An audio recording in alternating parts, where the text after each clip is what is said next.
Aujourd'hui, je vais vous montrer ce que je fais tous les jours. Je donne des cours de prononciation, des ateliers de correction phonétique. J'aide les étudiants étrangers à améliorer leur prononciation, la fluidité et aussi les sons qui leur posent problème. Là, tout de suite, je vais retrouver Anaka.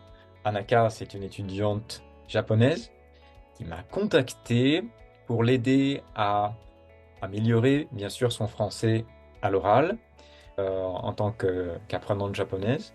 On va vraiment se concentrer sur la prosodie et puis aussi sur certains sons qu'on a prévu de travailler aujourd'hui. Donc, tout de suite, je vais retrouver Anaka et juste après le cours, on se retrouve et je vais vous montrer exactement ce que je fais à la fin d'un cours.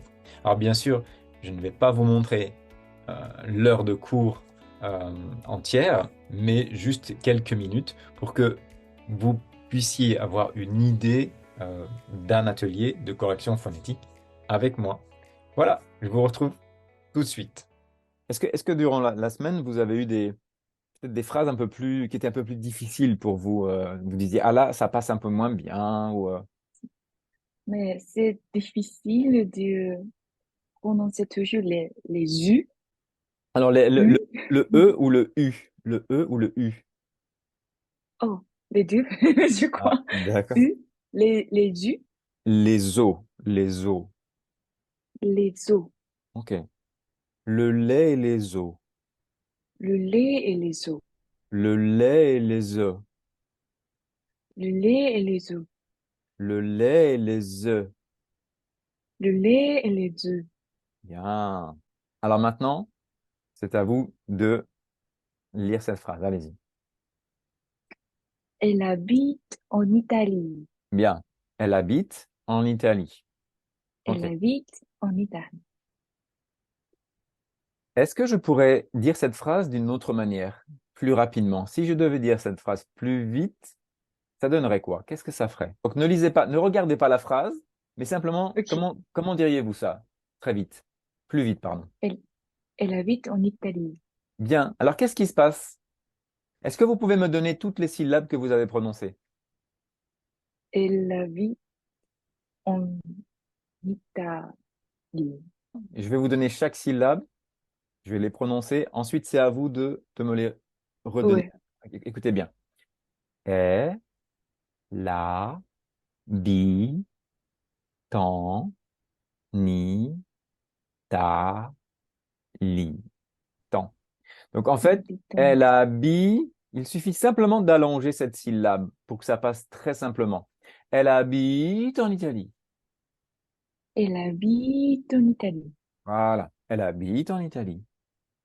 Elle habite en Italie. Merci beaucoup. Bonne Merci. semaine et à la semaine prochaine. À Oui, bientôt. À bientôt. oui, à bientôt. Au À bientôt. revoir. Au revoir, Anaka.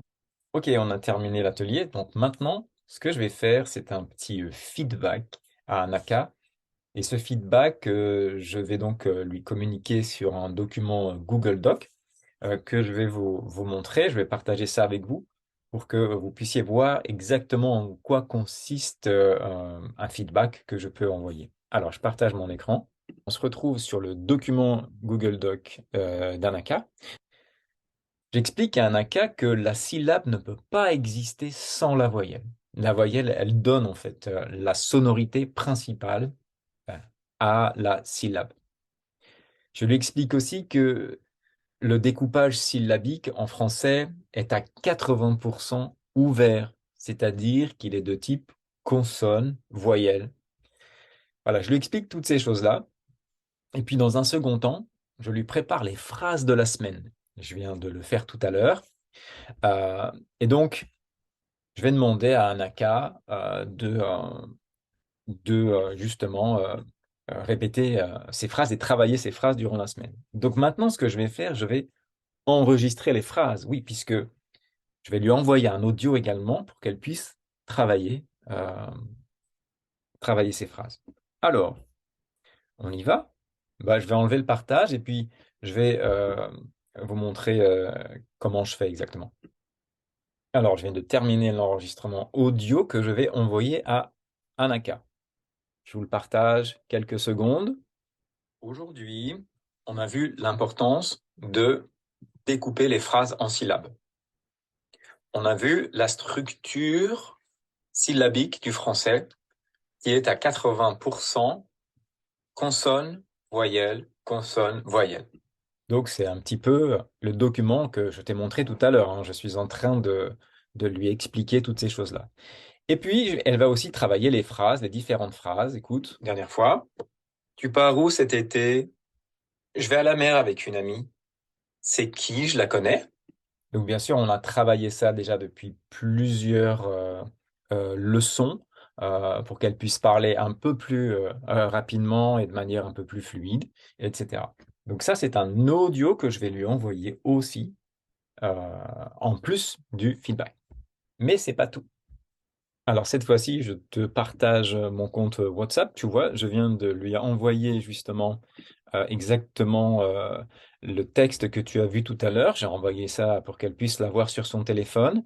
Et l'audio que tu as entendu tout à l'heure, il est ici. Donc elle va pouvoir travailler les phrases de la semaine et ensuite me les envoyer jour 1, jour 2, jour 3, etc. Et moi, tu vois, ça c'était la semaine dernière par exemple. Donc Anaka m'a envoyé ses audios et moi, à chaque fois, je lui réponds. Bonjour Anaka. Alors, on écoute votre audio. Hier, on a fait une randonnée. Bien. Donc voilà, elle m'envoie son audio, j'écoute son audio et je lui fais un feedback et ça tous les jours de la semaine. Voilà, tu as un aperçu de mon travail, en tout cas avec Anaka, et c'est vrai que j'ai l'habitude de travailler de manière très personnalisée en fonction de vos attentes, en fonction de vos besoins, qu'ils soient professionnels ou autres. Je vais vraiment m'adapter, je vais créer un cours qui soit adapté vraiment à vos besoins. Voilà, donc j'espère que cette vidéo vous aura plu et vous aura donné envie en tout cas d'améliorer votre prononciation et pourquoi pas le faire avec moi. Donc n'hésitez pas à me contacter. Vous avez toutes mes coordonnées en bas de la description si vous souhaitez vous inscrire aux ateliers de prononciation française avec moi. Voilà, merci beaucoup et je vous dis à très bientôt.